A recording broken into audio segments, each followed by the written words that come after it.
travers la République démocratique du Congo, particulièrement à Kinshasa. Joyeux Noël. Je sais qu'il est 17h à Kinshasa. Famille na famille, bavandi, bazomela moi et le roi Malili pour que célébrer la naissance de Jésus-Christ. Et Bissopé Moussala Lola et Tindarabiso toujours. Les journalistes à un jour férié. Biso Tozawa, donc il y a Biso Secret, il y a Biso Bière, il y a Biso moi et l'autre Tozana en plateau. À travers cette émission, analysons. Sadam Naloui toujours là à la présentation. Merci ingénieur HK Houssen à la réalisation de cette émission. Sadam Naloui, merci. Nabatunyo Sobazo, continuez à soutenir l'émission Analysons. Donc nous sommes là, même jeudi, il y a Noël, Motama et Yesu Christo. Bisotoza, on a pour travailler. Donc Bisoto souhaiter joyeux anniversaire à Jésus-Christ de Nazareth. Voilà, je sais pas ce qui ils allaient rappeler. Sinon, cette émission serait spéciale parce que Toko analyser, parce que cette émission c'est analysons. Nous allons analyser. Je ne serai pas seul, hein. Donc ils ont une émission spéciale vu qu'ils ont journée à Yambotama ya Yesu Christo. Donc ils ont moi particularité moi je ne serai pas seul. Avant déjà na nous sebino de quoi on va parler. On va profiter déjà pour nous présenter Bino Bato na Rosana Bango, hein, au baro ko animer nanga lelo émission analysons parce que 2026 c'est na maram nango tigali pe bongo hein. Sadam Nalo à la présentation Nazana Sengwe Royamba vraiment mon confrère, on appelle ça les confréries. Voilà, donc c'est entre nous les confrères. Donc tout partager le plateau et à Mokula le 25 décembre. Na Dieu merci, Biemba, journaliste, présentateur de l'émission, à vous la parole. À vous la parole également. Dieu merci et bienvenue à Analysons. Merci beaucoup Sada, merci beaucoup Nabato Bazo Kazo Kolanda Biso. C'est Dieu merci Biemba, fils de l'homme, Namibengaka fils de l'homme. C'est présentateur de l'émission À vous la parole. Ils ont chaque jour et à partir de 13h une chaîne moi quelque part tout le temps comme parce que la chaîne il y a Awa. Merci beaucoup Nazawana et Nawape DG la chaîne YouTube À vous la parole TV. Ngayo Nazana, merci beaucoup na confiance sur nous dans un plateau spécial. Voilà. Et c'est la première fois na ya na Awa na pesi mutu moko spécial na kata chaîne Awa na qui est monsieur José Baoto. Les DT. Voilà. C'est plus qu'un papa, plus qu'un papa. Aza qui est chef nangai directeur ya programme na Congo France. Voilà. Cadre biso tango yoke loko mon ngai ya rebi au soda na ya ndo ba yo za guerre so ba baza 100 na compter na yo. Merci beaucoup mon DT et merci beaucoup pe na yo na plateau, merci beaucoup na pato chuka merci. Mais admirer d'abord non d'abord na mona na ba to le kana TV na to mona caméra te. Mais là, il faut dire un grand merci. Là, il faut dire un grand merci au boss, les boss qui bossent. Junior Malaïssa, notre PDG, et puis pourquoi pas notre DG, Peggy Sassa, DT José Baoto. Merci pour la confiance. Et puis nous avons encore également le plaisir à Orayamba. Patontuka, les défenseurs. Mbotenayo. En tout cas, on a CP Lelo. Voilà. Baimboka Baza Polanda, Baibi, les défenseurs. À travers Kamingi, na bande de journalistes, Sada, Dieu merci. Lelo a allé ensemble, na bango. Vraiment, joyeux Noël. Fête na Baimbo, Kanyo so Balandaka. Les défenseurs, pas ton souka. Na petit joyeux Noël, na famille Nangaye, Molongane Nanga Marte, Mokuna, na Banaya Gile, Ketcha, les petits défenseurs, grâce à, en tout cas, joyeux Noël. Na petit joyeux Noël, ya monene. Et pas y invité au Tozanaye. En tout cas, plateau qui voilà, merci beaucoup. Vous avez compris que Nabangonde te repartager plateau. Là, je profite pour dire un joyeux Noël à Gracian Souka, donc petit défenseur. Voilà, donc joyeux Noël petit là où tu es. Je pense que na plateau à l'élo, tu peux discuter, tu peux analyser. D'abord 15 ans, il y a magazine Liberté Plus. 15 ans, c'est pas facile. Moi, à 15 ans, a commis déjà na ba 8e nan de classe comme l'élo. Donc a commis déjà moi na moi si a commis moi na mobali 15 ans to lukato ba comment moutaro se tenir pendant 15 ans et puis azali toujours qui était derrière lui et puis minute aussi si quoi azo continuer koko bandengeni ni ba réalisation ezani ni ba souffrance ni akuta nango parce que analysons tout inane apamba tozo ko ki samena ebisio déjà ba souffrance au roti kapé longo veste boaki mais tozo persister jusqu'aux 15 ans c'est pas facile et puis to la gestion de la ville province de Kinshasa transport gratuit na Kinshasa de 22h à 4h du matin to la pe yango lolengeni ni ba imboka ba kinois ba yambaki sango yango est-ce que ezaka juste annonce ba biseki biso pour que moki mokili to batu bayeba topé sur terrain et zabongo. Le plaisir pour moi de recevoir pour vous le DG Hervé Moulumba. Il est le DG de Liberté plus 15 ans. Tout le bas joyeux anniversaire, tout le bas comment. Et on a profité déjà pour dire bonjour et puis bienvenue. Présenter Azalpe conseiller à communication à secrétaire général Augustin Kabouya et Azalipe moi comme auto gérer gouverneur à ville à Kinshasa na communication. Oui puis siko babilo ba bon na sepela mingi mutu mo siko lo ba on peut songa la bandi ko lo ba jalelo. Siko soye mo lobi ngala lo ba ka boyoki. Bon ngala ko bagisa. Voilà okendo de là pour ba vanda na yoka wana tikala. Merci. Le DG Hervé Moulumba, mbote et puis bienvenue dans Analyse. Merci beaucoup Ndeko Sadam. Merci na équipe Mubimba. Voilà. Na CPL Makais. Merci na ba technicien. Na bani na fongoli na no émission pour na louer chez nous. OK, merci beaucoup. C'est un bon travail qui a été fait. Une année déjà, mais bon persévérer. Voilà. Ouais, projet qu'on banda malamu, mais après je mesure ma pression et quoi pour tenir bon pour que vous atteindre non peut bien atteindre. Donc Wanasko à travers cette émission tokoluka to yiba maye donc le roi yo déjà les cas déjà babisika wana tokoluka to ba des ara neni 3 ans ni tseko ma 15 le roi biso tozana na mbula moko. Déjà bato bazotala yo bazana posa ba yeba qui est Hervé Moulumba, qui est le DG de Liberté Plus. Ok. Les noms, déjà, ils ont mon corps et élément d'identification mon tout. Maître Hervé Moulumba Chiba. Très bien. Je suis journaliste, en même temps, je suis aussi avocat parce qu'après formation dans le journalisme, il y a 4 ans, une ambassade qui va étudier à droit. Très bien. C'est qu'on a un master dans donc nous avons un master 2. Puis l'année prochaine, dans cette école doctorale en droit. Voilà un peu ce que nous nous représentons. Mais de manière professionnelle, je suis conseiller en communication du secrétaire général de l'IDPS. Et en même temps aussi, mon corps est cordon à communication et à gouverneur Daniel Mumba, donc Hôtel de Ville. Voilà ce que nous représentons. Moi, mon cœur.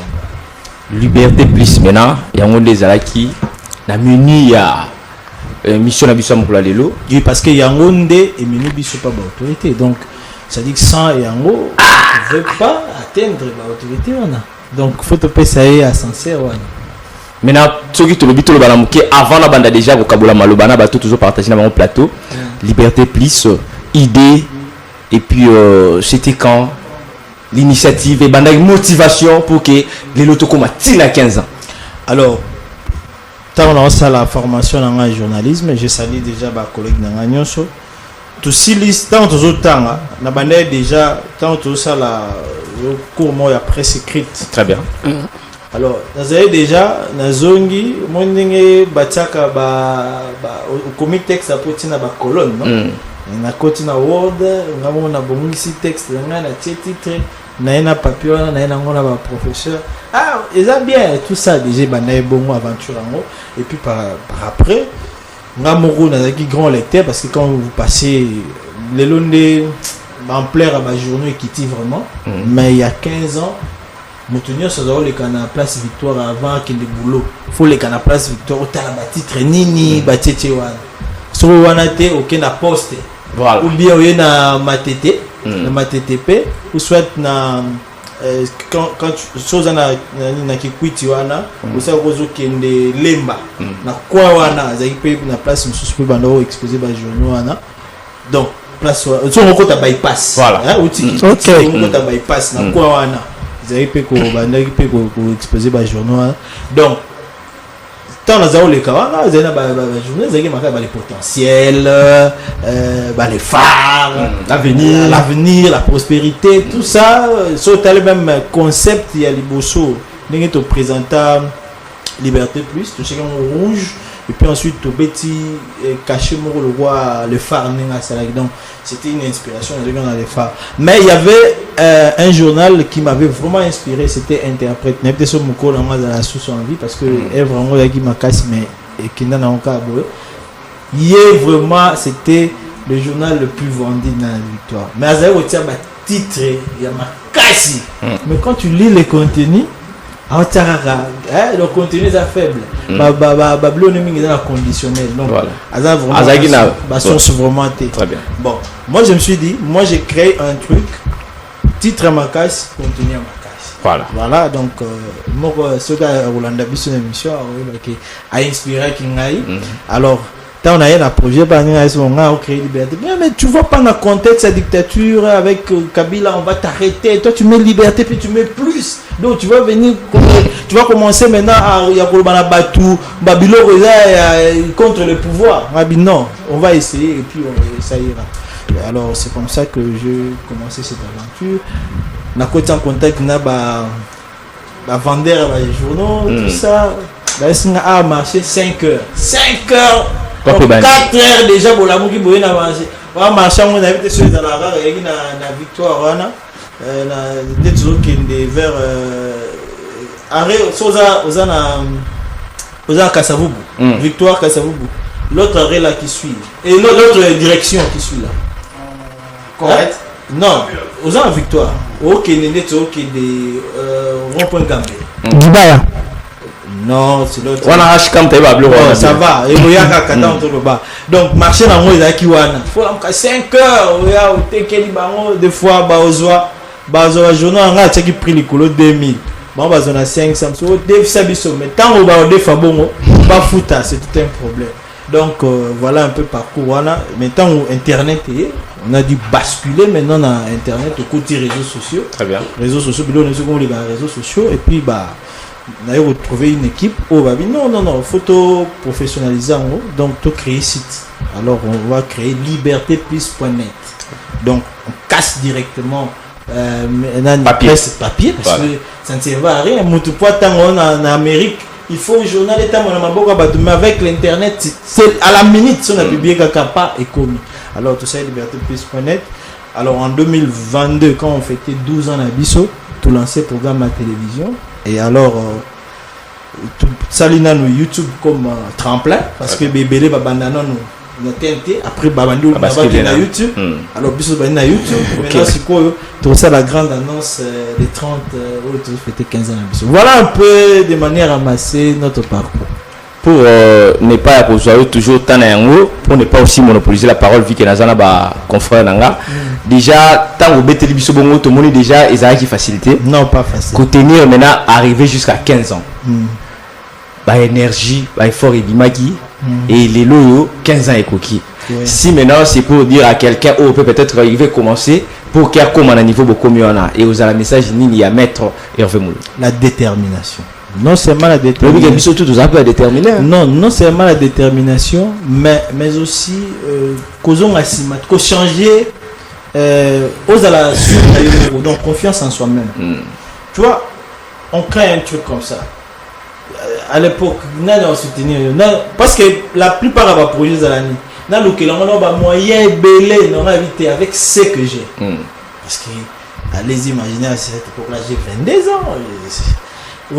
Famille modeste, donc il fallait me recréer pour Bima. Donc, na sali oh la zagi nango, na bandi ka ou impression que na zana nango nazo tambola na quand tu ok ba reportage, ba tu ba we lambo, ngana we la information, na komamba on a na pas mutana pour mutana on peut ça plus que wa pesi ba sur place, tu vois. Donc c'est comme ça, na zagi même sur la télévision on tel politique oh na komae.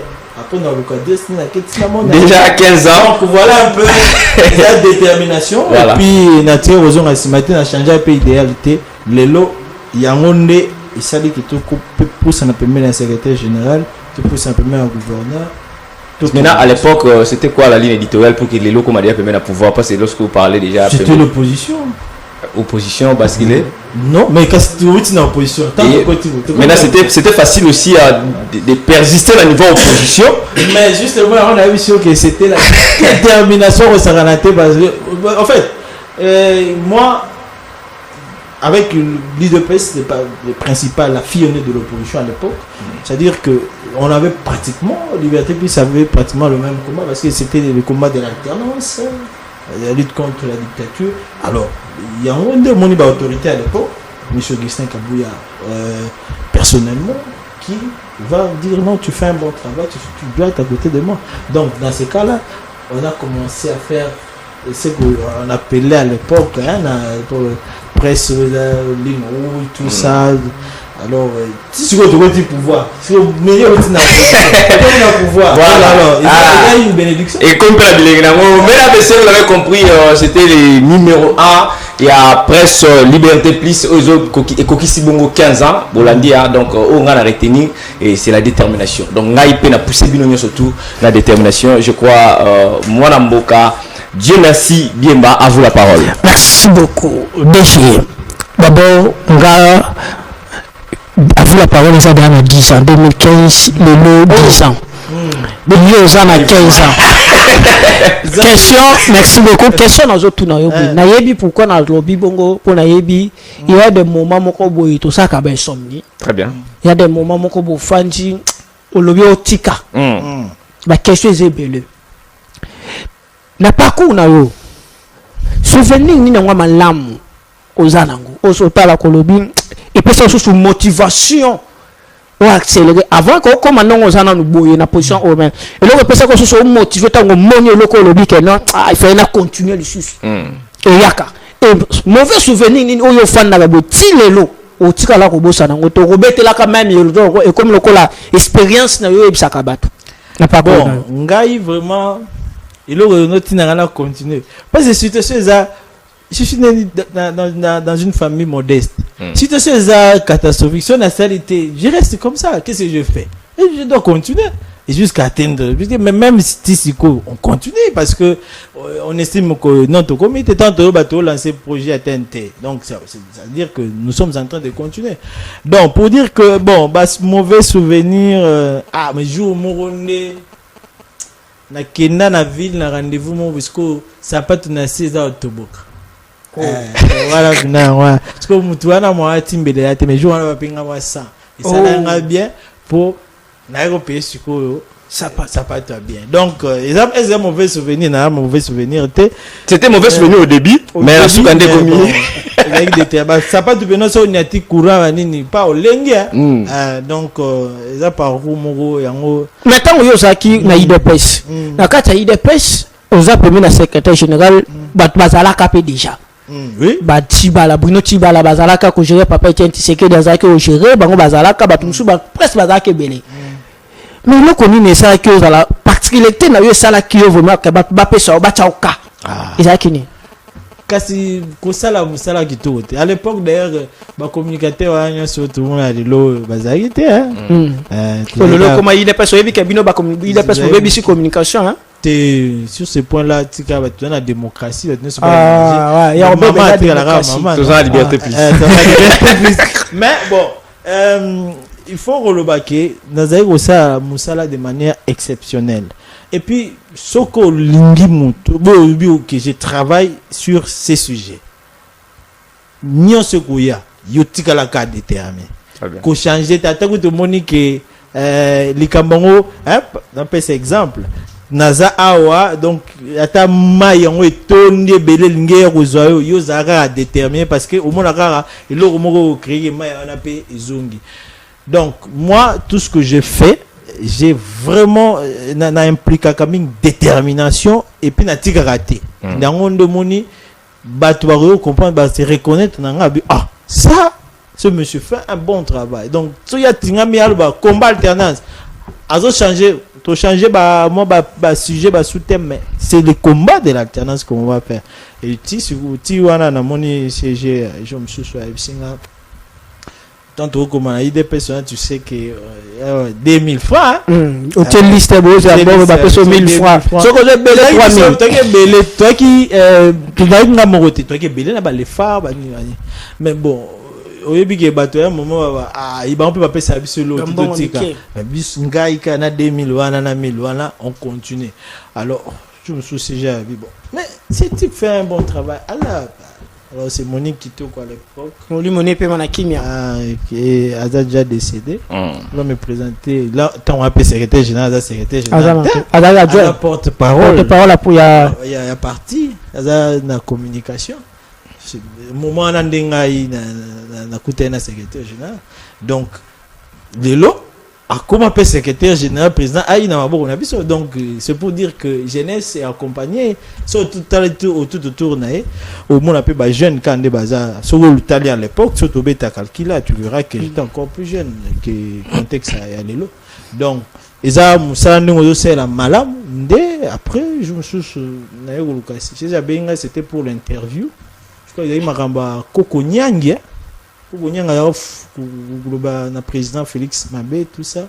Alors, quand j'arrive dans la porte, habillé ça va ok, chargé de communication, donc c'était comme ça qu'il m'a nommé. Ah, yemo comme t'as nommé que yemo comme il nommé. Yemo t'as lobby na batuba. Qu'est-ce qu'il y a dans l'émission?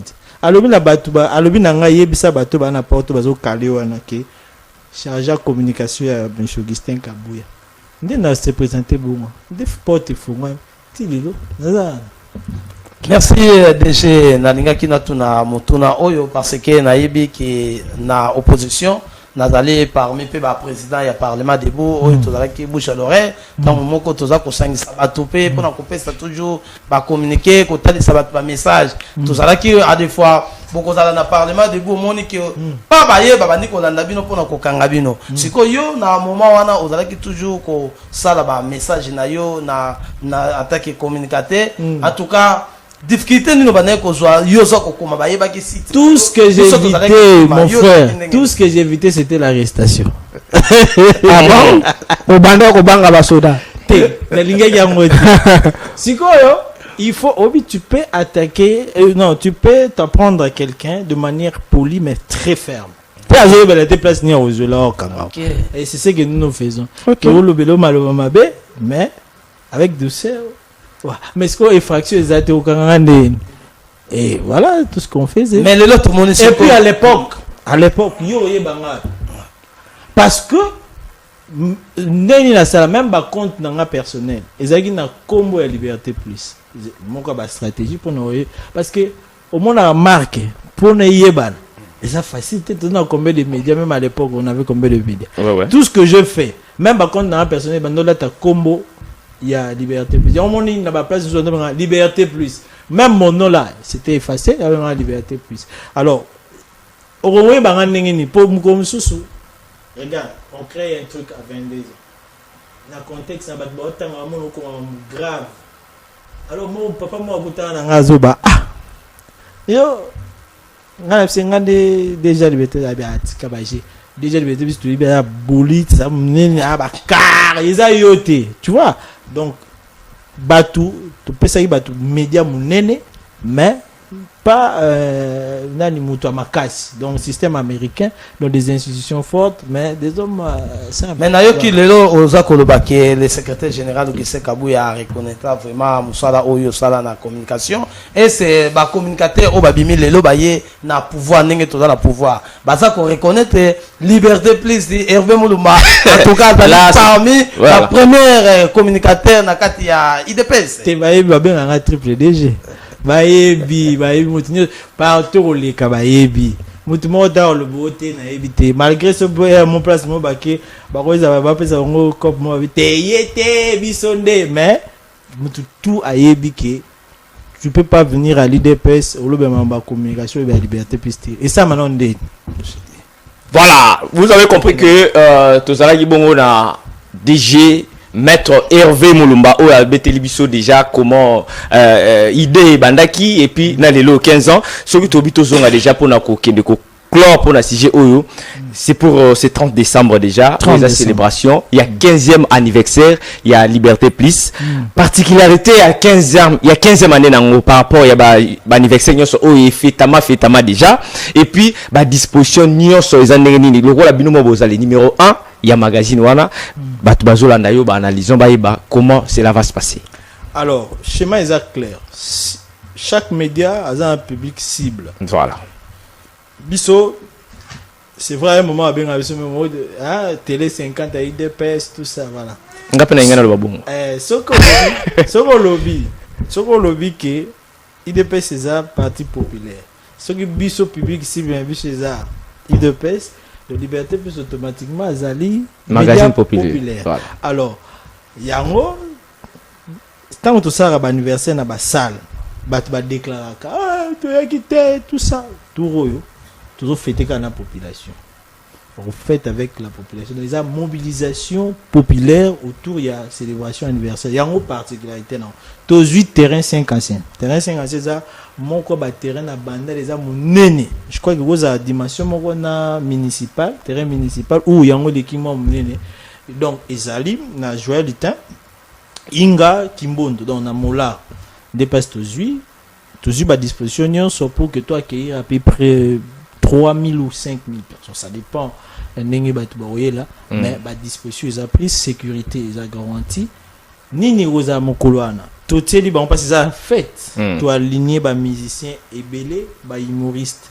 bazali ebele ba discours ba grande annonce ngamo pe na ça jeu concours mokoloana pendant on peut ça une dizaine de personnes ba cadeau nga bombeli bango autour il y a Liberté Plus et puis bah discours bah partenaire bah accompagner biso il y a événement pe bah accompagner biso tout au long la progression na biso bah on peut bah loba bah on peut ça maloba donc ça sera vraiment la fête on a prévu aussi moi jus et pour na bâtiment sur pour que bah fêter mai na municipal na terrain monene bon et oui qu'est-ce que tout ça Liberté Plus c'est quand on va partenaire déjà c'est pour c'est pour le 30 mardi oyo bisognos na bengi siopé ndeko Sadam merci beaucoup la chaîne Nabino Boya parce que on a prévoir pe que ba ndeko nanga ba journaliste ni so ba accompagner nga bon à défaut on peut ça mutu personnellement je peux débloquer une enveloppe pour permettre bino bokende so bokanga na bandale so bino bolobate biso kwa diso ba biso nyoso fete msata le 31 ka bino donc tout Noël na biso le 30 alors mais na bon me maro na Dieu merci to Noël na biso le 30 d'ailleurs kutu on a reçu monsieur Dieu merci à jouer ta rôle à charger à communiquer merci beaucoup merci ce gars on dit c'est une bonne chose c'est lui qui va gérer ça et puis merci bien.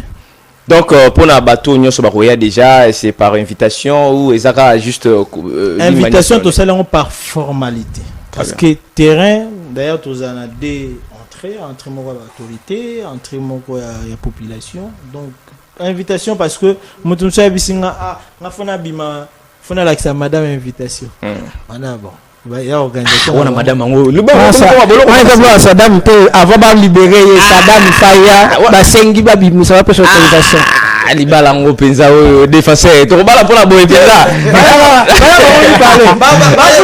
déjà bengi bon ngai si on a vu boy ce qui madame a posé pour muki boya bino mbale et likambo za te ngala to to yenga 10 personnes na boya te parce que moi je veux fêter avec la population et puis musique ko beta kuna donc d'abord tribune abiso 4 tribunes abiso donc baluba bangala Congo Baswahili baza représenter d'abord la musique robeta kuna et ensuite toujours maintenant ba musique moderne ça sera vraiment chaud. Voilà, déjà, vous avez des partenaires, le rôle à défenseur à Outi Koloba. Il y a aussi un mot, peut-être remerciement par rapport à soutenir. C'est pas facile aujourd'hui d'être sponsorisé, soit être soutenu par. Oui, mais je sais pas sur ces plateaux-là, ces plateaux autorisés en pour nous reciter par partenaire. Très bien. Mais Bazali, bon, on a affiche, venez dans l'activité pour nous découvrir, bon, parce qu'il semble que nous sommes baroba qui sama.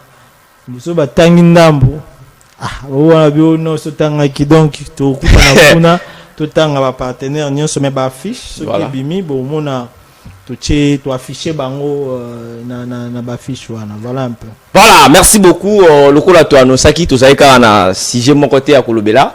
Vous avez compris que na mukuse to lobeli penza o ezalaki bongo 15e anniversaire ya Liberté Plus boyoki na mukuse pe na mulai na bouche autorisée o azali bongo numéro 1 nango na ba détail nyo soit pesi to lobela siko ville province à Kinshasa. Et je pense que motuna na ngai beaucoup plus ezalaki par rapport ya mutuka o ba teli biso ba congolais ba kinois plutôt par rapport à ma fête balobi de 22h ti na 4h du matin 4h59 est-ce que Izara juste Djale onde balobaka na moi déjà tozonyo comme na transport oku tozofuta tozonyo comme et bongo ya ofeli Okay. Et Zalaki, l'idée c'était quoi? Parce que vous êtes aussi à niveau de la communication et à gouverneur. Je crois qu'il y a toujours un éclaircissement et belé parce que les jours à lancement, toujours qui t'a un retour dans la question, on a été le rôle à Boza. C'était quoi la motivation? Parce que la journée déjà, il y a un transport. Si on a Boutou et qu'on a en fait, Nabutu, obi ba grande ville à travers le monde, il a la raté. Biso de gros bandozalate que to komi iner transport isati. Non, ils ont mal monté. Mais tu as une insécurité, tu as une boulevard, tu as un fin fond, tu as justement, donc il y a un moni na ba bus de nuit tu tiens ba mila bana kati pour nous sécuriser bateau. Ba retire tina quoi ya venir. Ah mais ba société zali. Mais on peut le dire pas c'est maintenant rejoindre ba utara na boulevard. Mais au côté là bien autour ça la moi bilan toujours total là Noël on est battu en fêté, na bonne année, tout ça les bilans. Au moment que taux y a insécurité, ils ont un peu baissé parce que le gouverneur a passé une instruction ferme à ces sujets. Pourquoi bus de nuit? Na besoin d'abord que ba ville faut la rater. Nga je me sous ba 2h 3h. Na kitamo na maleo abatu bazo lamba bazo voilà, ça c'est la ville. La ville est ko ba nola la té. Les amoko ba événement ba biloko ils ont ça là qui insécurité aux alaté. Il faut vraiment renforcer l'économie de la nuit. Et ça très bien. Ba nous sous ba kota musala butu bazali. Alors, pour nani ni kotia na transport, pour nous faciliter ba tout ça na ba fête 22h généralement ils ont comme la bateau 23h et comme la on se retrouver à zana point X en gazon anda donc transport on est permettre bateau ba atteindre lieu de résidence d'abord mais aussi lieu de travail parce que na sûr que bateau mususu basala kaka na bateau alors na yoka qui en aparté quand nous avons solo là on poser qui problème est-ce que ils ont mona na ils a visé. Il y a un sujet très important parce que tout le monde a toujours le gouverneur va peut donner tu signer contrat tu signer contrat dans Transco. Tu bit Transco tu nous fournis autant de bis déployés en gros 22h à 5h. Mais c'est fait que chauffeur me pour un sabotage à quoi qu'il n'a pas quelque part. D'où il faut binon bobo dénoncer tu sais ba ligne. Ce que mon transport na ligne on est zoyate yebisa biso surtout ngamo personnel. Il y a un numéro. Mais mon numéro. Non, les numéros pour que tu vas dénoncer. Non, je peux pas les mettre ici. Très bien. On va vraiment dénoncer ça. Puis tout n'a pas question de Transco parce que la ville a signé un contrat avec Transco. D'ailleurs, on a annoncé qu'ils ont une phase expérimentale parce que aussi là, je crois entre les 5 et 5 janvier, on peut prolonger même jusqu'à le 20. Mais après, on a chaque week-end. Et ensuite, bus na biso moko. Toujours somba hôtel de ville à somba bis a créé société à somba. Peut-être vous savez na Boutou. On est ça. Il y en a peut ça on fait na Boutou. Mais pour le bimanga transport na biso mo bazo matara ba transport ba tout ça.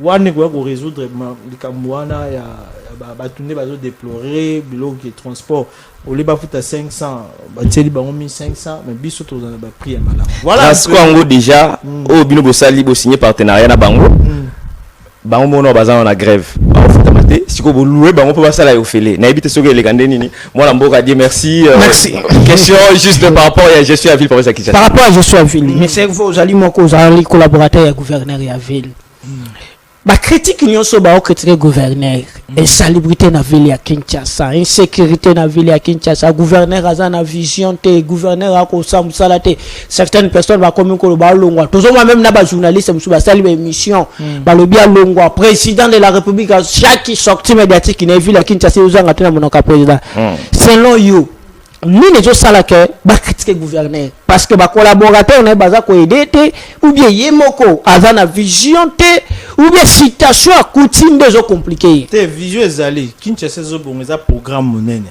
mais sur le big chef de l'état azo be la ville à Kinshasa azo le problème il y a leadership te on a photo ça nuance le chef d'état quand azo le la cambo ta ville à Kinshasa azo toucher leadership te qu'est-ce qui s'est passe na ville à Kinshasa.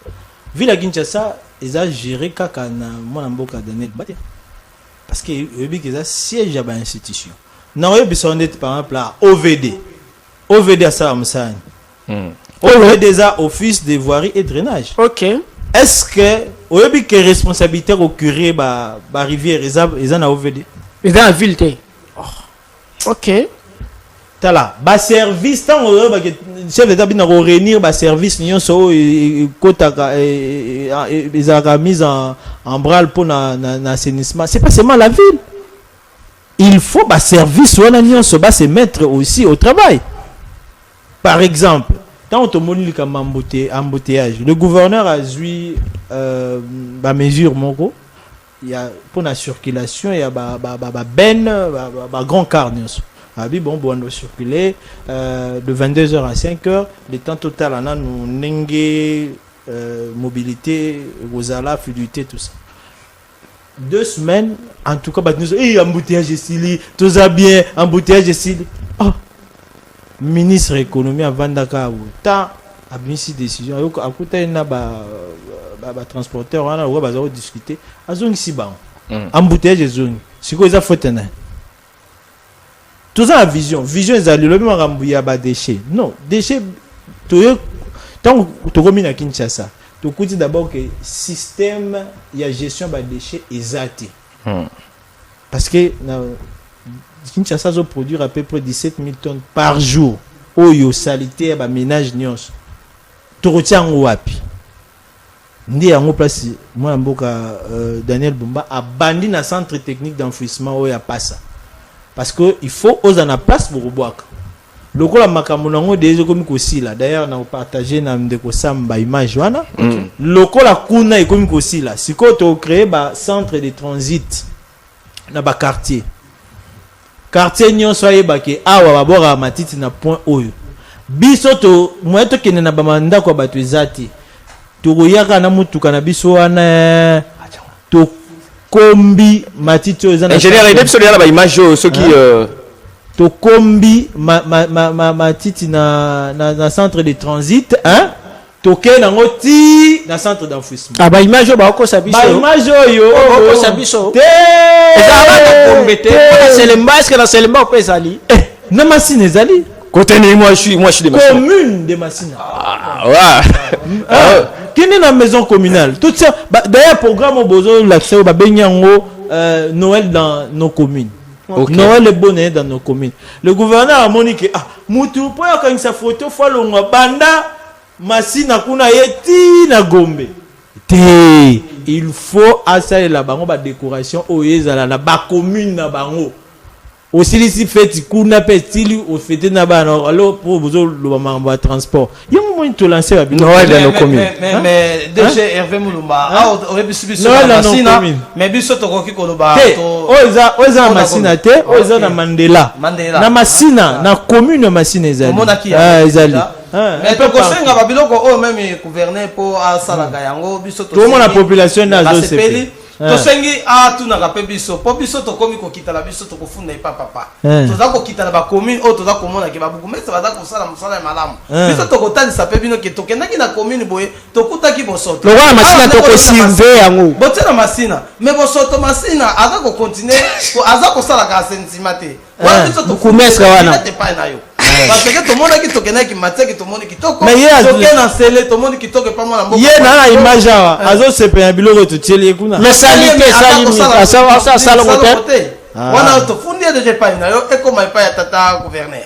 likambo te to kotala likambo bon pona makamba ba descendre ba imboka ba que vraiment descendre za ko sala makate gouverner za ko sala ba descendre te pour pona ba commune ba ya ruta mokali ba que on dirait gouverner ayebi chango te mais to yebi que yo dali moko ope otambola kana chango et c'est pas na mo ruta mokali boza ko kende pena ko tala libulu manzengele wana o baza ko lela eza moko oyo soki gouverner a sali nzela wana to asengeli bango nzela wana et ko pesa vraiment kota ya kitoko na profiter na émission pour na oyebi que ruta mokali bientôt ils ont la prise en charge par l'hôtel de ville. Ah bon?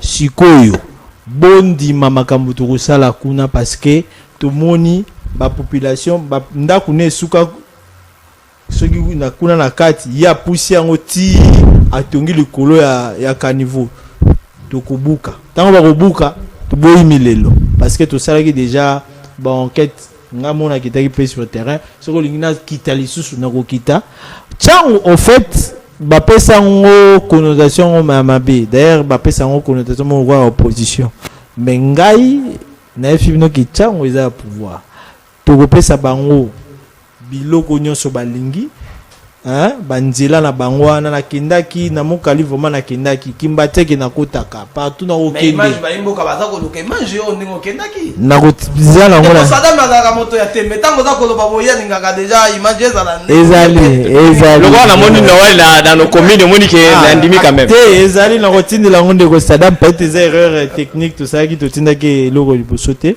donc ozo karawana bazoko vilipender gouverneur c'est parce que na expliquer bino système ya gestion des déchets. C'est très très important. Ce qui système on a mis en place au déchet qui ne tout en place. Question ni retourne nga au gouverneur parce que le secteur tout d'ailleurs samedi azo qui nous représenter nouveau budget deuxième budget na second deuxième budget na depuis a commis aux hommes parce que année à liboso eleki au deuxième année nde azobimisa budget upesa mwa mboka bamsu basali ba 10 ans ba ebino ta vision mongote bamsu basali 5 ans bino bolingi batiki zandu zando on a boyi na panza teke to panja kaka te pa watu wakotala biso on DG Hervé Mulumondeo babugume c'est boyi na panza teke baza koyoka na pena tata ngomba vila Kinshasa bango bake mituka oyo azwi aza koboya kopesa bango mosolo kuta pesa ka bango te pona kosoma bakombo pona kosala salongo bafuta magate gouverneur a problème na babugume est-ce que baza bana mike babugume na babugume sa joint baza bana mike yo ni bando pesa bango biberon ata bino moko ba commune lelo tanga ba loi tous ba loi sur ba ETD bazo bénéficier na autonomie de gestion financière. Oui, alors mbongo yo bazwaka basaka na nini parce que lelo po fongola boutique na yo il faut que na commune très bien po otamesa on met même drapeau il faut commune ba service nyonso mabala omoni ba service nyonso monaka sur le plan national bango baza nango nyonso bazwaka mbongo basalaka nango nini boke tuna ba ode na bango mbongo bozwaka bokinda eza ubezaka ekoti pa ju tampra ke eza mande ba wenze nyonso na mabongo nyonso surtout na ba cimetière eza faux biso tuchoko makaming te tukutaki système eza qui en place. Est-ce que Soki yo yebsaka bourgmestre adjoint démissionner mais déjà koyo kabino koloba par rapport à la gestion ya bourgmestre apparemment il y a une légèreté na niveau de gestion na bango si déjà bango bazana ba autonomie de uti koloba bongo mais comment alors bango beaucoup de bourgmestre belé négligence ezali mais na niveau à likolo sanctions aux ala tout monde que non il y a une légèreté et puis ba comprendre bango que le système ça nango bongo. Bon, surtout côté régime ya sanction, mbangu ba acharnement. Et puis tant aux autres sanctions. Tant aux autres saté, il faut organiser intérim nae. Donc tout ça il faut prendre ça en compte parce que les loso bourgmestre azate, ils a bourgmestre adjoint. So bourgmestre adjoint azate, ils a chef de bureau. Tout ça il faut structurer ça. Il faut s'assurer que muto azoya ça peut musala correctement mais nazo interpeller bango très bien batika makambo kanga maraga gouverneur uzawa na tu kobeta lisula 15 ans liberté puis tu verras que nazo changer ba stratégie par rapport nazo dynamique nazo changer ba stratégie par rapport à terrain à monique presse écrite yo ezo simba souste na basculer na moi qui na créé liberté plus.net na créé YouTube na qui na TNT donc c'est ça l'homme comment yo ba pression entité mon robot ils ont ba place mususu ti lelo ba bourgmestre bazo bénéficier so ba teki lu pa on ba pesi mbongo ane il déclarata na circuit ça ko soka mabele bazo teka mapango zo teka mabele bon voilà c'est biso to zo ngo to voilà mesdames et messieurs moi question na ngesa ka ya suka voilà eza question suka déjà parce que allez ba futa également a démissionné question suka a démissionné mais c'est vrai to tu ko mona ka mingi ta gouverneur ka chose à attaquer télévision était ngamaki si je mon côté biso to sala ka ba débat to mbaka ba opposition na ba union sacrée to bana ko taka sije ya ville à Kinshasa na mkiba na tamu kiba pesio oza pembe na gouverneur na tan oye pasali pour moni moi kimi ekoti OK effort nini yo mettre au taki en place stratégie na weza ki nini o réussir ko longa secteur wana ya média tangu guerre ya kimakasi kasi nga moko naza moko na bino ya média zomo ya makambo oyo na batu mususu bitumba monsieur silaka soki bamoni ndeko sama komwa ndete nga bona wi ndeko sama za pasa bitumba sili na ko attaquer te donc ndenge makamusu ezo sama bongo donc eza ba aura d'abord ezo jouer parce que nga na mona so amoni ndeko sama zo tirer sur les gouverneurs je peux l'appeler mon frère ça la version ya likambo eza boy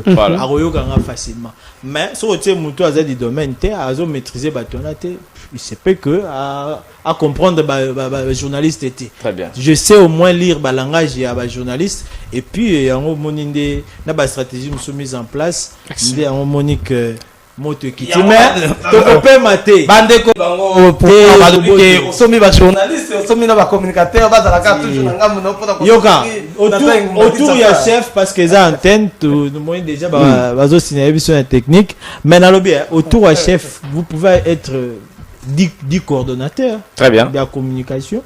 Mais ce qui réseau dans les réseaux fonctionne bien. Bah, autour d'un secret, pas de problème. Voilà. Voilà, mesdames, messieurs, vous avez compris que nous sommes arrivés à la fin télévision. Et Zala Ngonga, je pense que DG, vous avez juste 30 secondes. Il y a au clôturer mot de la fin. Au pays bateau sur Bazolandayo, moi joyeux Noël et puis ça va vraiment très bien, on va tout chiter. Joyeux Noël d'abord na promoteur à chaîne Nabuso Kitoko, joyeux Noël na ba technicien na Omoko, na DT Nabiso, joyeux Noël na bal na nyon sur la Liberté Plus. Liberté Plus c'est Kinshasa, Liberté Plus c'est Funa, Changu, Moamba, Lukunga, Liberté Plus c'est la RDC, Liberté Plus c'est le monde.